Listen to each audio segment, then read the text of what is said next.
Amigos, muito boa noite. Esperamos que juntos possamos tirar um bom proveito da reflexão que iremos fazer esta noite. Eu quero, em primeiro lugar, agradecer à direção da casa pela oportunidade de trabalho. É a segunda vez já que eu venho aqui, mas para quem não me conhece ainda, eu participo do Centro Espírita, Sociedade Espírita André Luiz de Camboriú, faço parte da diretoria, sou vice-presidente e já estou aqui na região de Santa Catarina há 20 anos. Eu sou natural do Rio Grande do Sul, me criei numa família espírita e vim em 1999 aqui para o Balneário Camboriú. Me instalei bem na frente do Shopping Atlântico quando cheguei, acredito que a maioria dos senhores, todo mundo conhece Balneário, né? E naquele local onde eu me instalei na minha chegada, um prédio simples de 4 andares, me instalei no 4º andar. No primeiro andar, por onde todos nós, vizinhos, passávamos, morava a síndica. A síndica do prédio era uma senhora de 95 anos. E se tirássemos ela de síndica, ela certamente passaria para o outro lado da vida. Porque aquilo era que fulminava a sua existência, que lhe dava satisfação. No entanto, como nós sabemos, quando a gente chega já na idade, às vezes até bem antes, as nossas conversas e as nossas atenções vão muito encaminhadas para aquele lado do condor, né? Aquela vida que dói aqui, dói ali, dói não sei onde mais. E essa senhora, que já hoje é falecida, ela sofria de diabetes, tinha problemas nos tornozelos, nos joelhos. Toda vez que a gente chegava, ela já estava na porta ali esperando para poder conversar com alguém. Porque tinha necessidade de afeto, de carinho, de atenção. No entanto, a maioria dos meus vizinhos, quando subiam para os seus apartamentos e notavam que a dona Hilda estavam ali, mas passavam que era uma lista, desviavam para não chegar ali e ter que dar atenção, dar afeto, conversar sobre assuntos que às vezes não interessavam para aqueles meus vizinhos. Mas eu, felizmente, o que aprendi muito da doutrina desde criança, tive a oportunidade de, sempre que eu passava ali e que ela estivesse, de lhe dar a devida atenção. Inclusive, uma vez socorrendo de uma crise de diabetes, em que ela chegou a desmaiar, tivemos que chamar bombeiros para que ela fosse atendida. A maioria de nós, as pessoas que vivemos hoje numa correria no dia a dia, na sobrevivência, e agora temos mais o celular para nos tirar a atenção das pessoas, nós, via de regra, quando nos deparamos com os companheiros de jornada, ficamos ali naquele olhar que a gente olha para a pessoa, mas aquele olhar parece que transpassa. A gente não lhe dá atenção. A gente está na frente, mas o pensamento está no outro lugar. E por essas razões de falta de atenção e de afeto, é que nós resolvemos trazer, para refletirmos na noite, a afetividade. O sentimento afetivo, especialmente em família, que é a célula máter da sociedade, que é a coisa mais importante das nossas vidas, as nossas famílias. Do afeto ao amor incondicional, sem preconceitos. Esse nosso tema está baseado no Evangelho segundo o Espiritismo, item 11, a lei do amor. E também está baseado no capítulo 14 do Evangelho segundo o Espiritismo, honrai vosso pai e vossa mãe. Este são os alicerces do tema que nós iremos refletir aqui essa noite. Mas um dia perguntaram para o Chico, o que é viver?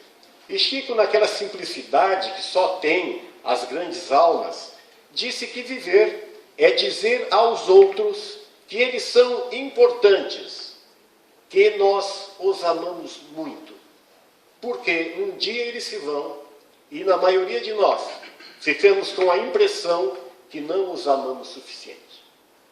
Quem de nós já não passou na nossa vida aqui na Terra pela experiência da partida de um ente querido nosso, de um dos nossos amores, nossos pais, nossos filhos, nossos irmãos, e que, de repente, sem o menos que nós esperávamos, eles partem, e nós ficamos angustiados. Ficamos com aquela sensação que poderíamos ter feito mais, que poderíamos ter amado mais, que poderíamos ter beijado mais, abraçado mais, só que agora essa criatura se foi. E nós não podemos mais voltar atrás. Não adianta mais chorar o leite derramado. Quem de nós não passou por isso? Eu pessoalmente também passei. O meu pai morreu com 76 anos, isto já faz bem uns 15 anos, eu já morava aqui em Balneário Camboriú, sempre tive uma boa relação com ele, sempre nos entendemos bem. Mas o meu pai, pela própria época, era aquela pessoa que tinha um certo distanciamento para se abraçar. Beijar o meu pai, eu só fui beijar quando ele já estava doente. O meu irmão mais moço, que nasceu 10 anos depois de mim, foi que conseguiu quebrar esse paradigma. Mas eu, embora me relacionasse bem com meu pai, não consegui durante a vida dele demonstrar todo aquele sentimento mais próximo, mais afetivo, de abraçar, de beijar, de dizer eu te amo. Essas coisas ficaram. E quando ele adoeceu, felizmente eu tive ainda a oportunidade de lhe abraçar, de dizer o quanto ele era importante para mim, de esfregar seus pés. Isto a divindade me deu ainda essa oportunidade. Mas houveram situações na vida, por exemplo, uma vez que por razões de trabalho, eu havia sido transferido por uma cidade a 400 quilômetros de onde ele morava, eu morava próximo à sua casa. E ele um dia me disse, Luiz, se tu não quiser ir, eu consigo para te ficar. Aí eu ainda disse para ele, olha, se conseguir que eu fique, tudo bem. Não é? Mas sabe, numa empresa grande, dificilmente santo de casa faz milagre. Ficou, o tempo passou. O dia que eu estava com a mudança dentro do caminhão, em frente à minha casa, isto eram aproximadamente 14 horas da tarde, ele me chega feliz da vida com naquela época, Telex. Não sei se algum dos senhores já teve oportunidade de trabalhar com isso. É uma máquina, a gente digita em uma cidade e na outra lá a gente recebe essa informação, as letras vão, não é um espírito, mas as letras vão escrevendo automaticamente. Ele chega com aquele telex faceiro da vida, feliz da vida, olha, eu recebi agora isso aqui do dirigente lá da tua empresa e se não quiser ir, pode ficar. Eu disse para ele, bom, eu vou falar com a minha mulher para ver o que a gente vê. A mudança já está aí no caminhão. Nós os dois trabalhávamos na mesma empresa e conversei com ela, conversamos bastante e decidimos ir.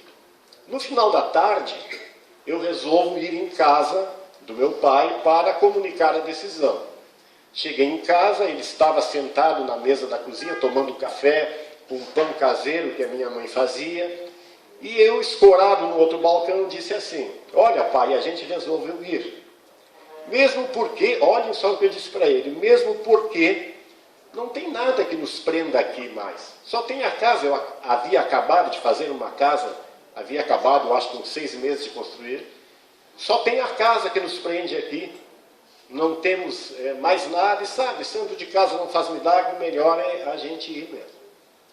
Tudo bem, fomos embora, à noite ficamos na casa deles, outro dia de manhã saímos, o caminhão já havia levado a mudança.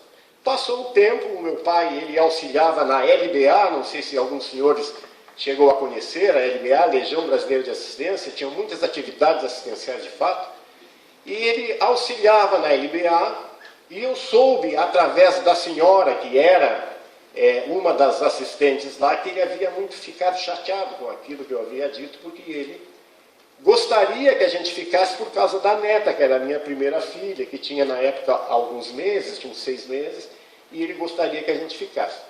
Tudo bem, isso aí o tempo passou, e eu já morava aqui em Balneário Camboriú, e um dia, sentado em frente, na sacada, em frente ao Shopping Atlântico, onde era o prédio que eu morava, estava lendo a obra de André Luiz, Ação e Reação, e aquilo me dá assim, como uma espécie de um insight. E ele não havia adoecido ainda. E nesse insight eu me lembrei e refleti quanta bobagem, quanta ignorância eu havia dito para ele, porque valorizei um amontoado de tijolos que, se eu trabalhasse a qualquer momento, poderia construir igual ou melhor, desvalorizando a família, que era o amor da família, da neta, da gente, dos filhos, que ele, embora não expressasse por o pessoal daquela época, de fato, ser mais rude, mas muito ele amava a família, e eu valorizei um amontoado de tijolos e deixei de dar importância para a família.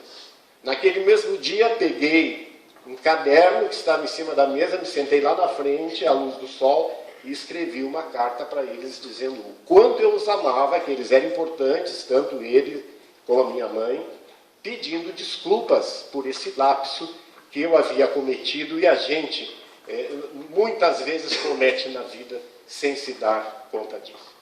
Mas isso aí, se nós analisarmos o nosso planeta, a nossa vida, o tempo que nós temos de existência aqui na Terra, é natural que a gente se perdoe os próprios problemas que ainda enfrentamos, as próprias quedas que ainda temos, porque nós somos um planeta que, segundo os cientistas e segundo nos diz Kardec, tem aproximadamente 4 bilhões de anos. E há 2 bilhões de anos foram semeados os primeiros germes, os primeiros vírus sobre o protoplasma do planeta. Hoje, após passarmos pelos diversos reinos da vida aqui na Terra, estamos no reino hominal. Este reino hominal, o qual nos possibilita o despertar da nossa consciência, através dos ensinamentos, dos estudos, do desenvolvimento da nossa vida humana aqui na Terra. É neste momento, nesse reino animal, hominal, que o princípio vital ganha liberdade, ganha o livre-arbítrio. Quando nós, todos nós aqui presentes, temos a possibilidade de tomar as decisões, temos as rédeas das nossas vidas. E hoje somos aquilo que semeamos no passado. Nós que decidimos. Embora a espiritualidade esteja constantemente nos auxiliando, esteja muitas vezes assoprando no nosso ouvido: Luiz, escolhe a estrada da direita. Eu não decido, porque a decisão é minha, e por isso tenho responsabilidade, que é a coisa mais maravilhosa que a doutrina espírita nos ensina. Eu resolvo escolher a estrada da esquerda, cheia de buracos, de curvas, e demoro para chegar no meu objetivo, que é a perfeição, embora proporcional. Meus amigos, todos nós, provavelmente na grande maioria de nós aqui presentes, somos espíritos desenvolvidos no planeta Terra. Nós somos terráqueos. A nossa casa é a Terra, segundo nos diz Emmanuel em O Caminho da Luz. Kardec, na questão 44 do Livro dos Espíritos, pergunta de onde vieram os seres que vivem sobre a Terra. De onde nós viemos? E o Espírito Verdade responde com precisão: a Terra continha os germes que aguardavam um momento favorável para se desenvolver.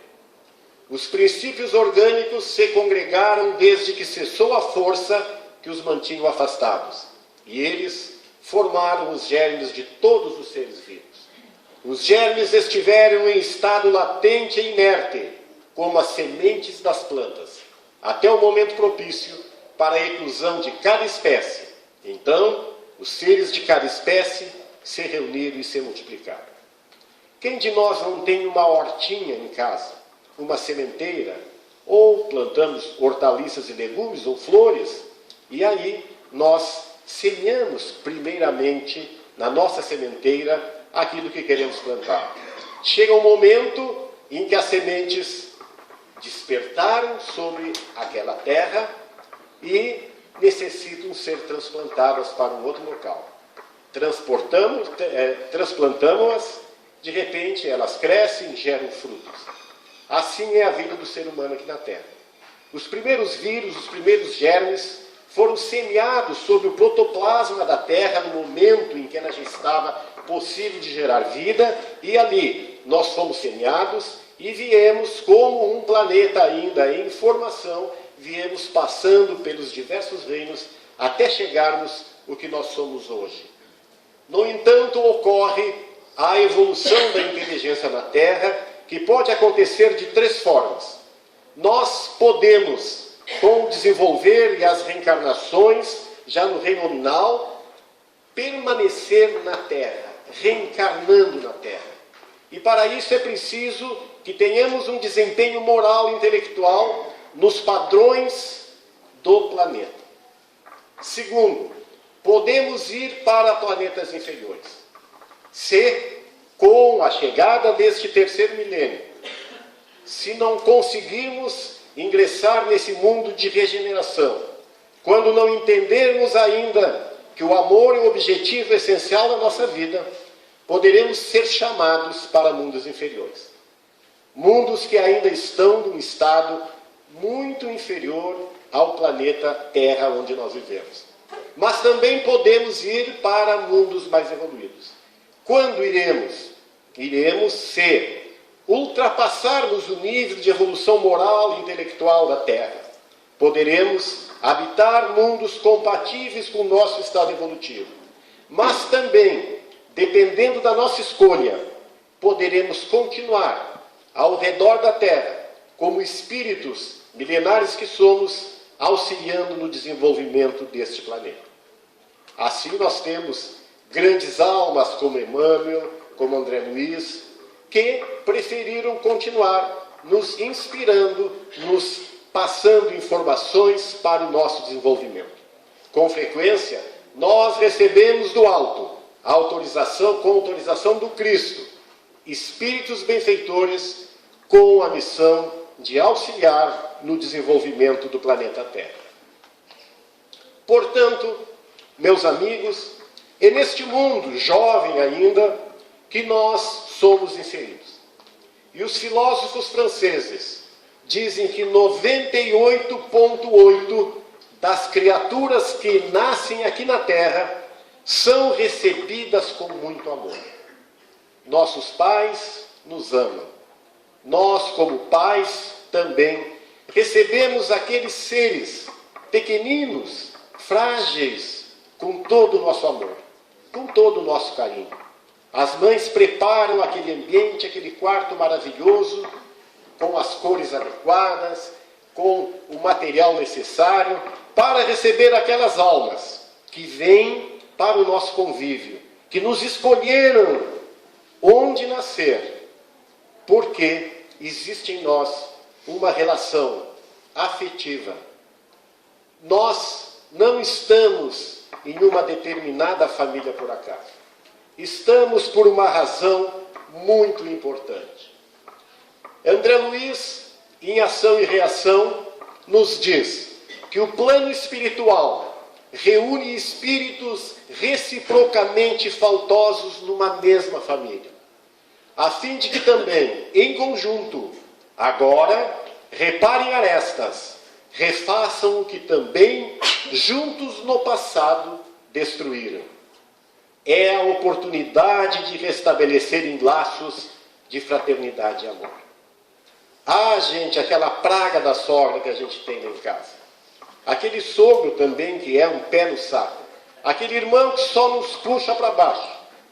Aquele tio que só nos pede dinheiro todo final de semana. Não é por uma razão muito grande, muito bem clara, como diz André Luiz. Nós estamos juntos, convivendo com essas dificuldades para aparar arestas. É a oportunidade que a divindade nos dá para aprendermos a nos amar. para que a gente aprenda a amar a sogra, o sogro, o irmão, o tio.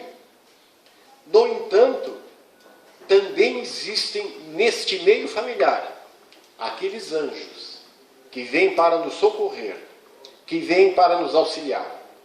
Aquela sogra maravilhosa, aquele irmão que é um anjo. Olha, eu, por exemplo, na minha família, vocês me desculpem porque esse tema às vezes eu me emociono em falar, às vezes a voz falta um pouco. Mas eu tenho na minha família, a minha mãe hoje tem 93 anos. Ela já tem dificuldade de locomoção porque caiu, andou quebrando o fêmur, e depois que fez um implante ela ficou com problemas. E o meu irmão, por exemplo, ele faz tudo o possível e o impossível para atender às necessidades dela, os gostos dela, as coisas que lhe deixam feliz. A minha irmã da mesma forma, mas o meu irmão, assim, parece uma alma de outro mundo. Na realidade é um anjo. É um anjo que está na nossa família, não é por acaso.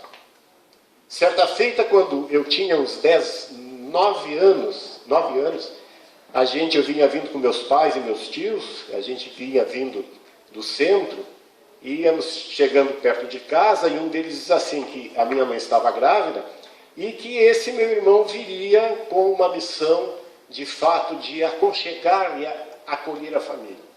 E eu não tenho dúvida disso mesmo, não tenho. Agora estou com uma tia minha, com 89 anos, doente, acamada no hospital, numa cidade que fica a 100 quilômetros de onde ele mora, e ele, os fins de semana, todos ele está lá, amparando, cuidando da casa, cuidando dela no hospital. Então, assim, a gente recebe no meio, do nosso meio, não só aquela praga da sogra, mas aquela sogra maravilhosa.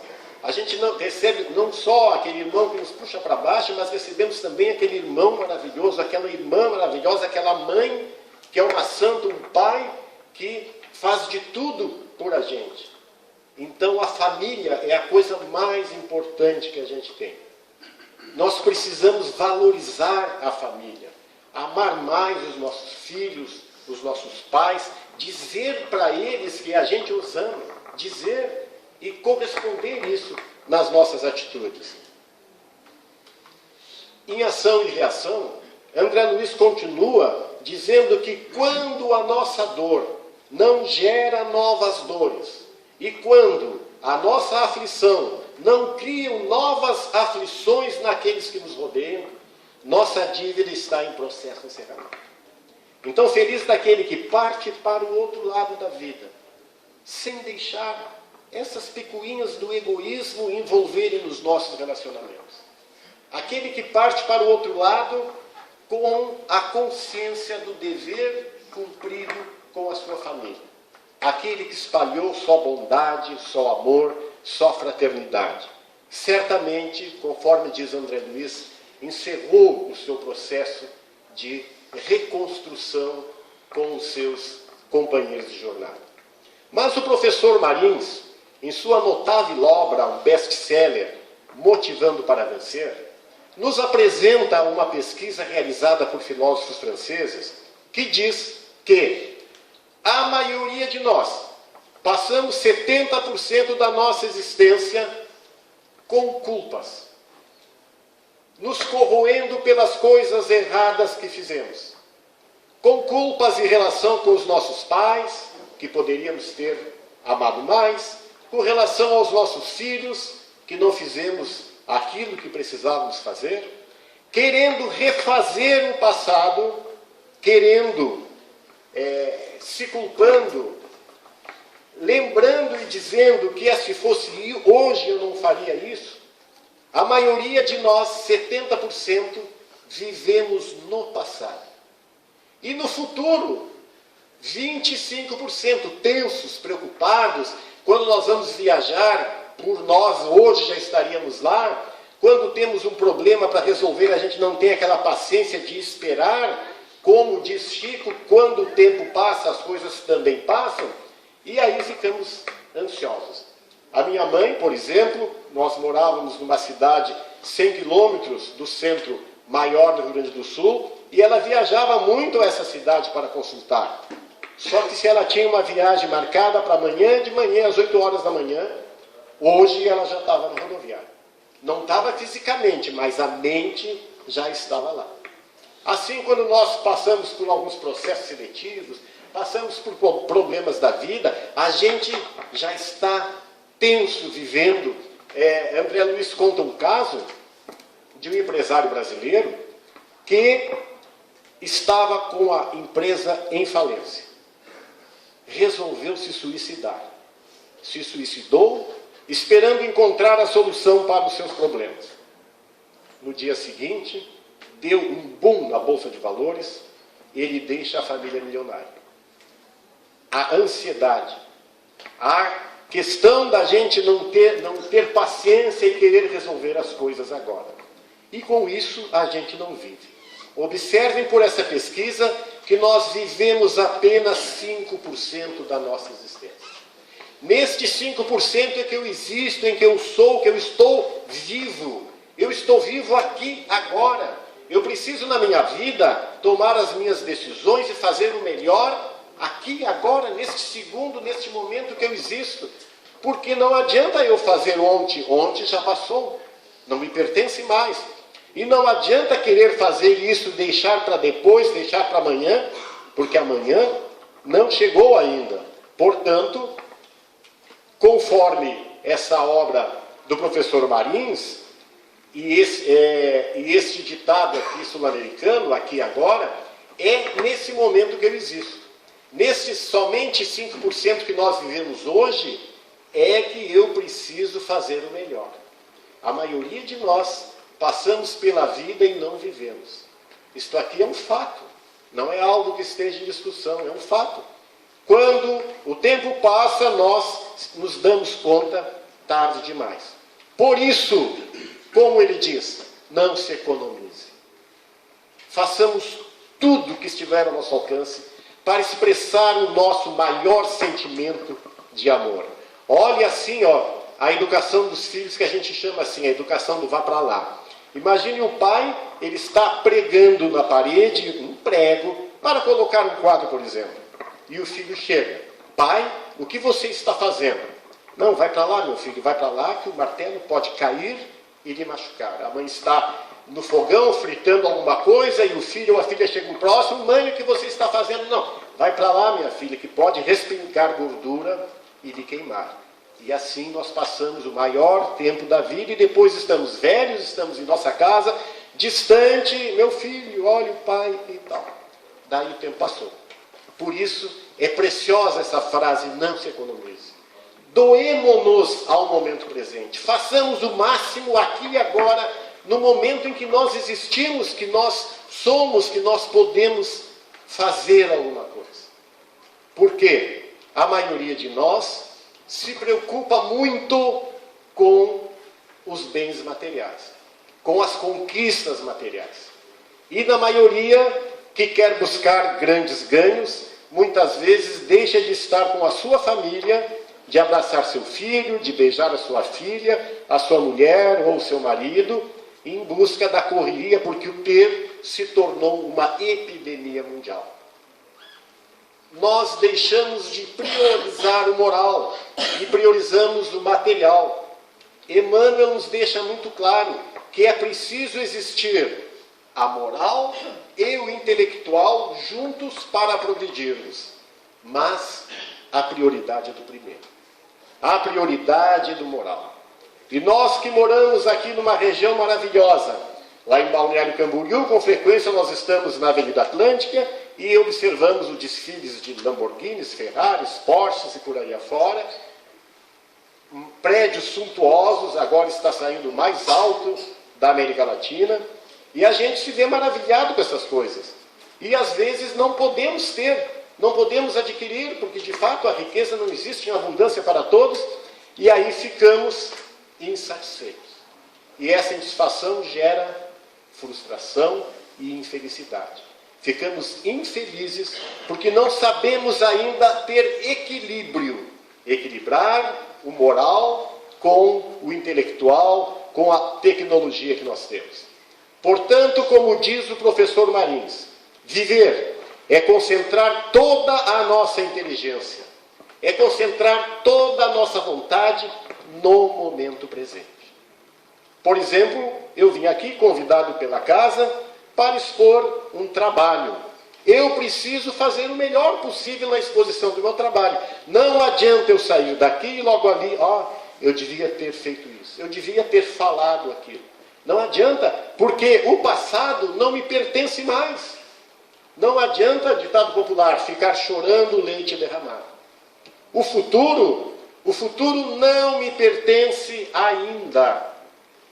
E esse futuro será consequência pelas leis de causa e efeito, conforme leciona muito bem André Luiz em Ação e Reação, será consequência do que eu fizer aqui, agora, onde se concentra a vida.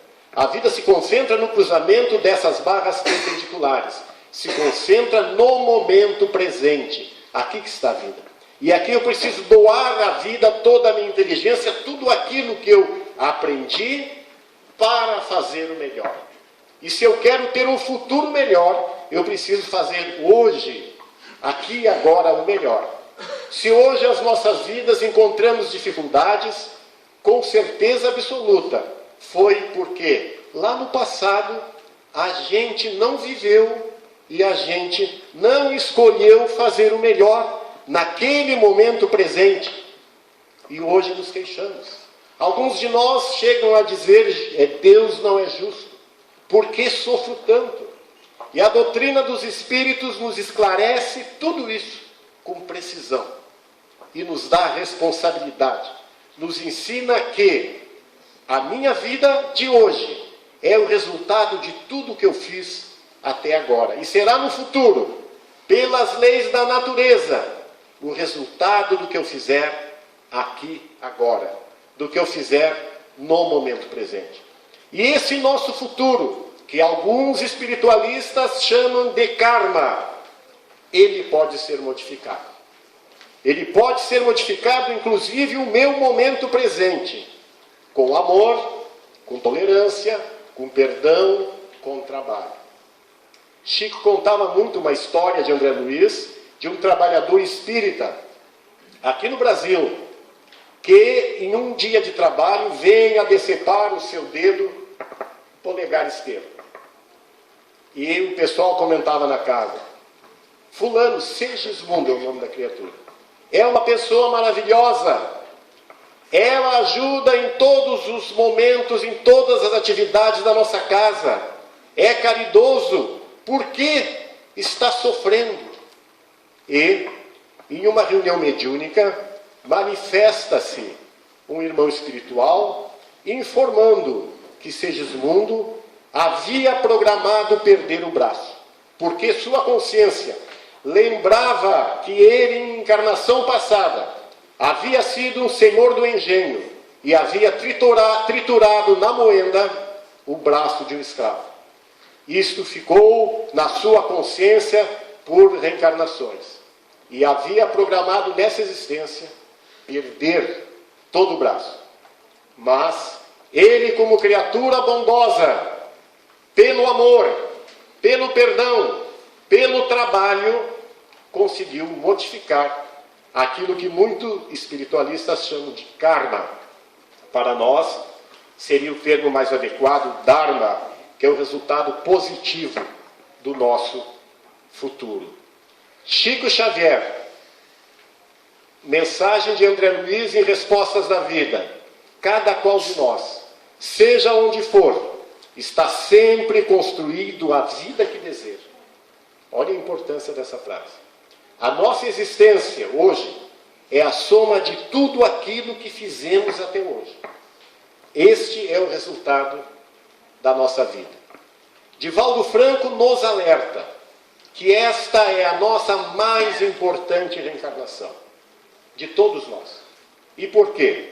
Porque nós estamos reencarnados em um momento ímpar de evolução da humanidade, onde pretendemos passar de um mundo de provas, de expiações, de dificuldades, para um mundo de regeneração, para um mundo melhor, onde haja mais compreensão, mais amor, mais paz, mais sabedoria envolvendo nossas decisões, E nós estamos aqui, neste momento singular, e temos a oportunidade de fazer o melhor agora, que a nossa vida não passe em branco, que não sejamos apenas mais um ser vivendo aqui na terra, se utilizando de todos os instrumentos que a divindade nos possibilita para evoluirmos. Que possamos fazer essa evolução, que possamos retribuir a Deus tudo isto de maravilhoso, bom e belo que Ele nos oferece para progredir. Que tenhamos uma vida exitosa, que façamos a diferença.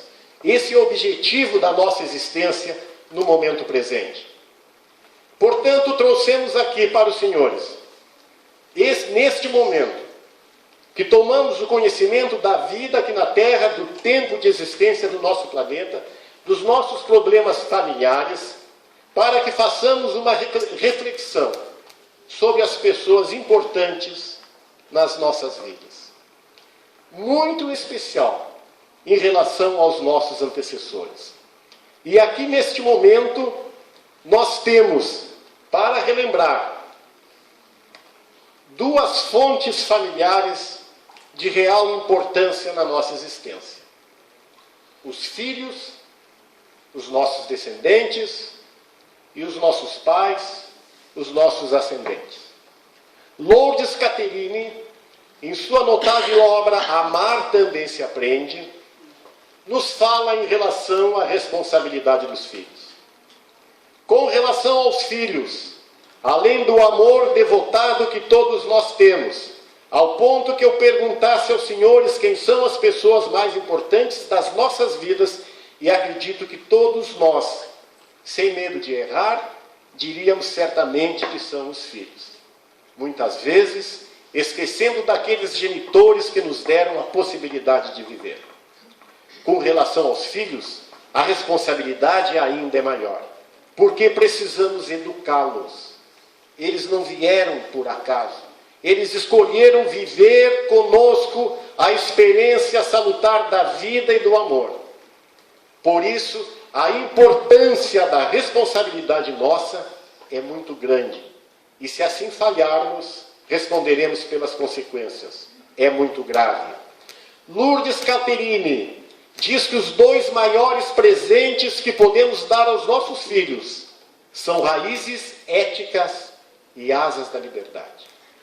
Raízes éticas por quê? Porque educar filhos não se educa apenas com palavras. Palavras servem para lhes passar as instruções. Nós educamos pelo exemplo. É pelo exemplo que nós educamos. Um aluno segue as atitudes do seu mestre. O filho segue a linha das atitudes do seu pai. A filha segue os exemplos éticos da sua mãe. Portanto, raízes éticas é a coisa mais notória que nós podemos deixar de legado para os nossos filhos. São as nossas atitudes que vão de fato educá-los. E asas da liberdade, porque a maioria de nós, pais, com certeza, gostaríamos que os nossos filhos jamais saíssem de perto de nós. Muitos moram naquela casinha lá no fundo do cantinho da nossa casa, dos seus pais, e a vida inteira ficam ali, às vezes pequenos, envolvidos certamente por aquele amor que é maravilhoso. Mas nós, como pais, precisamos dar liberdade para que os nossos filhos lancem suas asas em prol da sua contribuição com Deus, na melhoria, na participação, para que possamos construir juntos um mundo melhor. Com relação aos nossos filhos, com relação aos nossos pais, devemos cultivar esse sentimento de afeto àqueles que nos geraram a vida. Os nossos pais são responsáveis por aquilo que somos hoje.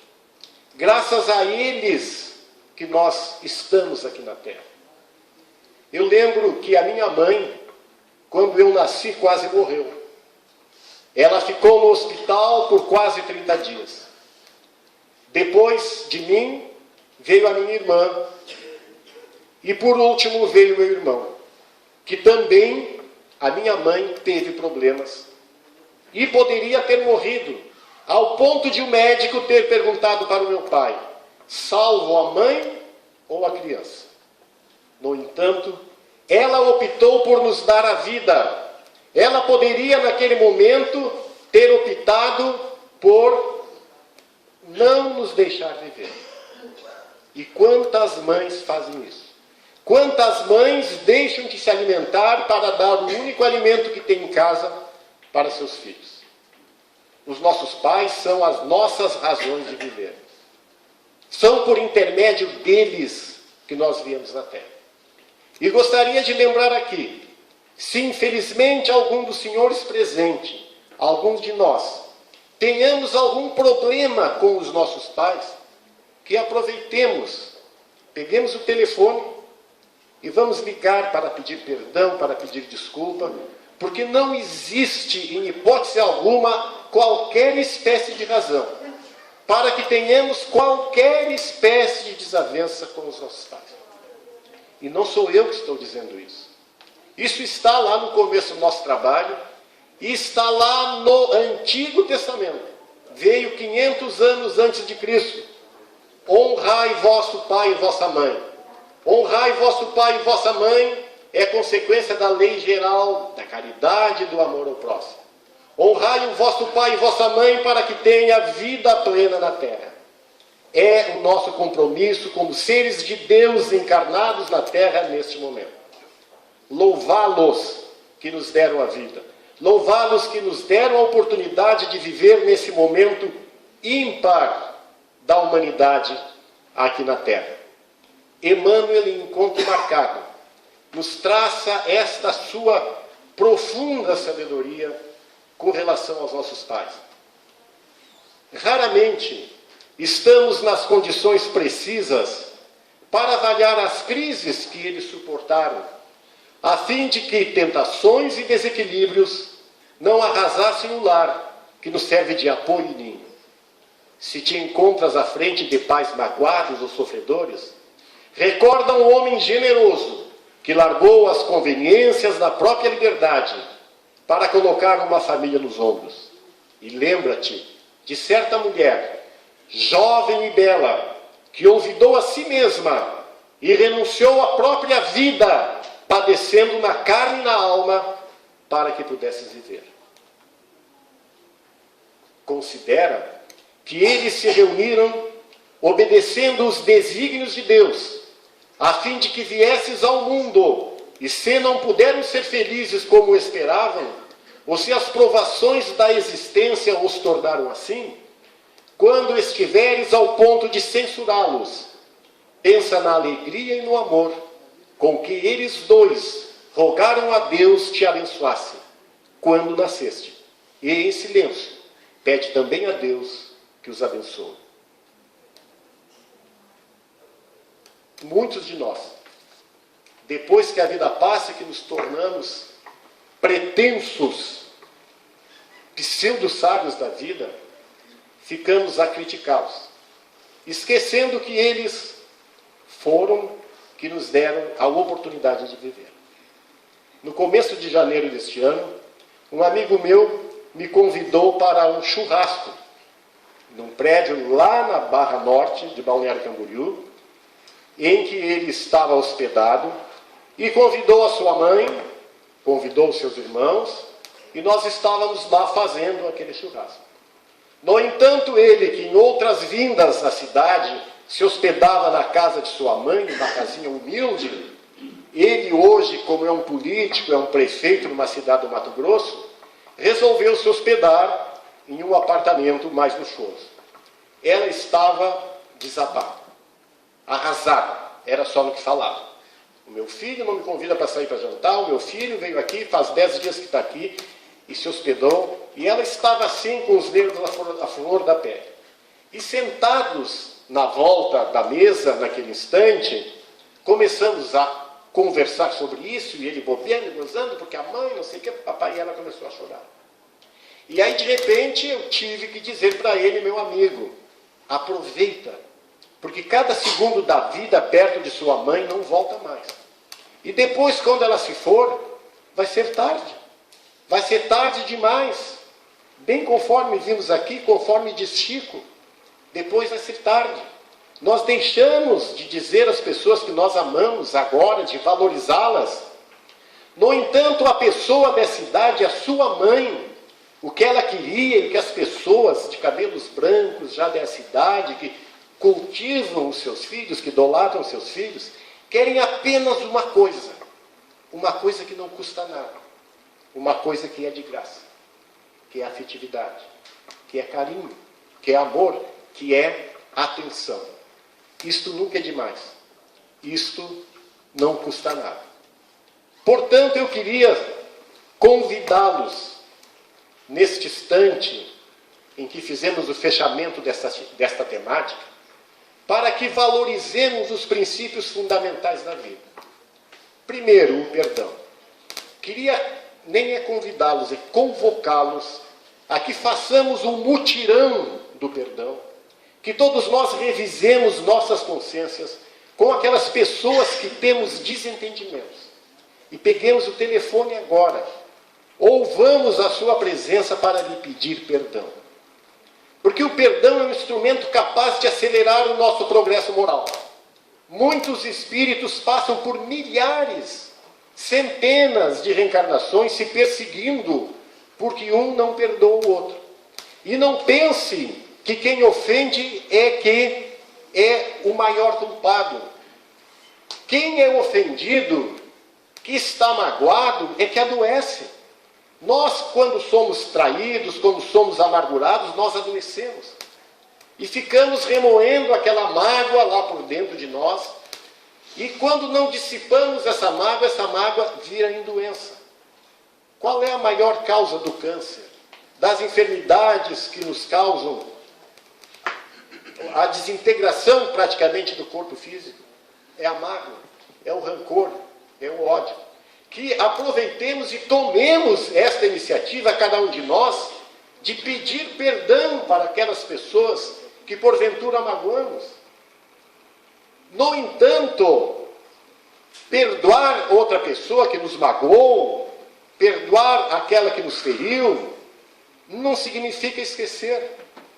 Essa reciprocidade de perdoar a quem magoamos e de quem nos magoou perdoar, não é esquecer. Quanta coisa a gente quer esquecer do nosso passado e não consegue. Quanta coisa a gente quer lembrar do nosso passado e também não consegue. Perdoar é não devolver a outrem, a outra pessoa, na mesma moeda. Deixamos de fazer isso. Deixamos de ter pensamentos desagradáveis em relação aos nossos antagonistas. Porque com certeza desta forma estaremos acelerando o nosso progresso espiritual. Segundo, aquele tema que nós falamos tanto, vamos lembrar lá de Chico, atenção, afeto. Vamos dar mais atenção às pessoas que amamos. Vamos dar mais afeto àquelas pessoas de cabelos brancos que no decorrer da vida nos deparamos. Eu sempre trabalhei muito com pessoas, atendendo pessoas. E este atender nos proporciona ouvir as pessoas. E no momento que nós vivemos aqui na Terra, a maioria das pessoas querem contar para as outras os seus problemas. O meu marido me traiu, a minha mulher está com câncer, perdi a minha esposa, o meu irmão faleceu. Isso nos traz tormentos, nos traz um peso, parece uma bagagem que a gente quer distribuir, se ver livre dela, e a gente termina precisando de passar essa mensagem para as outras pessoas. Tenhamos atenção com essas pessoas. Tenhamos afeto. Vamos deixar de olhar, aquele olhar que transpassa as pessoas assim por dentro. Vamos dar mais atenção, mais carinho, mais afeto. Estar presente conscientemente naquele momento.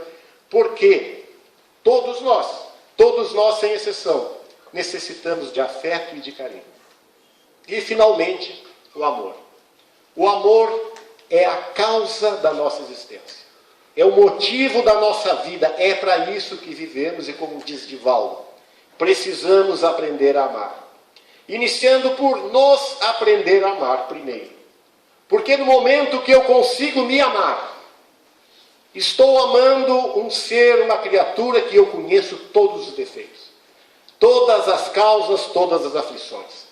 E às vezes deixamos de amar os outros, porque os julgamos. E Cristo foi muito claro: não julgueis. Portanto, nos aprendendo a amar, é o caminho inicial para aprendermos a amar os outros. Independente de que os outros nos amem. Não nos importa se os outros nos amam. Importa que a gente aprenda a amar. Porque o problema, a responsabilidade de amar é minha. Eu que preciso aprender e com isso eu vou evoluir. Dos outros, é dos outros. Porque quando chegar o momento de nossa partida, aquele momento de conversar com Deus, estaremos lá sozinhos, nós e a nossa consciência. E não teremos, como o Espiritismo mata a morte, ele também mata esses momentos místicos que nós temos da vida, de alguém nos julgando, um Deus que julga, que pune. Não. Quando chegarmos lá do outro lado, estaremos sozinhos com a nossa consciência. E essa consciência nos perguntará o quanto amaste. Porque o amor é a finalidade da vida. Não importa o tipo de amor, todo o amor é válido. O amor de uma namorada, do namorado, o amor do marido, da mulher, o amor de um pai, o amor de uma mãe, o amor de um irmão, um amor homossexual, um amor heterossexual, um amor de um cão, de um gato, de um pássaro. Tudo são formas de amor. E é para isso que nós viemos aqui na Terra. Para aprender a amar. E no momento que aprendermos de fato a amar, estaremos aproveitando as oportunidades da vida, fazendo aqui e agora tudo o que nós precisamos fazer, para não deixar para depois e ficarmos a nos lamentar. E sabe, eu que costumava deixar muitas coisas para amanhã, resolvi lhe dizer hoje o quanto você é importante para mim. Porque quando acordei pela manhã, uma pergunta ressoava na acústica da minha alma: e se não estivermos juntos amanhã? Então, hoje eu quero me deter um pouco mais ao seu lado, ouvir suas ideias com mais atenção, observar seus gestos mais singelos, decorar o tom da sua voz, seu jeito de andar, de correr, de abraçar. Porque, se não estivermos juntos amanhã, eu quero saber qual é a sua comida preferida, a música que você mais gosta, sua cor predileta. Hoje, eu vou observar seu olhar, descobrir seus desejos, seus anseios, seus sonhos mais secretos e tentar realizá-los. Porque, se não houver amanhã, eu quero ter gravado em minha retina o seu sorriso, o seu jeito de ser, as suas manias. Hoje, eu quero fazer uma prece a seu lado, descobrir com você essa magia que lhe traz tanta serenidade. Quero subir aos céus com você, pelos fios invisíveis da oração. Hoje, eu vou me sentar com você na relva macia, ouvir a melodia dos pássaros e sentir a brisa acariciando o meu rosto, colado ao seu, em silêncio e sem pressa. Hoje eu vou lhe pedir, por favor, agradecer, me desculpar, pedir perdão. Sabe, eu sempre deixei todas essas coisas para amanhã, mas o amanhã é apenas uma promessa. O hoje é o presente. Assim, se amanhã não estivermos juntos, eu quero descobrir hoje qual é a flor que você mais gosta e lhe ofertar um belo ramalhete. Quero conhecer seus receios, lhe aconchegar em meus braços e lhe transmitir confiança. Hoje, quando você for se afastar de mim, vou segurar suas mãos e pedir para que fique um pouco mais ao meu lado. Sabe, eu sempre costumo deixar as palavras gentis para dizer amanhã, carinhos para fazer amanhã, muita atenção para apressar amanhã. Mas o amanhã, talvez, não nos encontre mais juntos. Eu sei que muitas pessoas sofrem quando um ser amado embarca no trem da vida e parte, sem que tenham a chance de dizer o que sente, e sei também que isto é motivo de muito remorso e sofrimento. Por isso, eu não quero deixar nada para amanhã, pois se o amanhã chegar e não nos encontrar mais juntos, você saberá tudo o que sinto por você. Nada ficará pendente. Quero registrar na minha alma cada gesto seu. Quero gravar em meu ser para sempre o seu sorriso. Pois se a vida nos levar por caminhos diferentes, eu terei você comigo, mesmo estando temporariamente separados. Sabe, eu não sei se o amanhã chegará para nós, mas sei que hoje eu posso dizer a você o quanto você é importante para mim. Seja você meu filho, minha filha, meu esposo, minha esposa, meu pai, minha mãe, meu irmão, minha irmã, meu tio, minha tia, minha avó, um amigo talvez. Você vai saber hoje o quanto é importante para mim. Porque se não houver amanhã, hoje é o melhor período de tempo na direção do tempo sem fim. Que Deus nos ilumine a todos, para que todos nós também possamos iluminar todas as pessoas que passarem pelas nossas vidas. Boa noite a todos.